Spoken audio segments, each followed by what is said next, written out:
চলে যাওয়ার আগে শীতের সব রকম সবজি দিয়ে এইভাবে একবার চিকেন স্টু বানিয়ে দেখুন, যা খেতে অসাধারণ লাগে।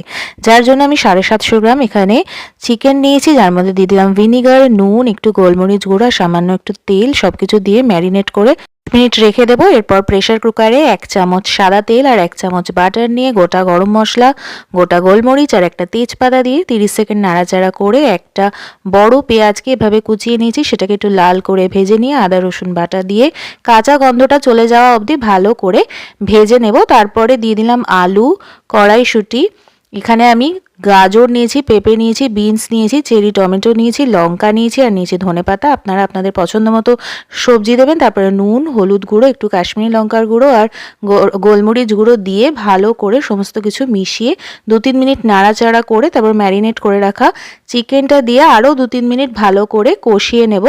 তারপরে দিয়ে দিচ্ছি একটু গরম মশলার গুঁড়ো, সেটা দিয়েও 2-3 মিনিট নাড়াচাড়া করে 2 কাপ পরিমাণ গরম জল দিয়ে দেব।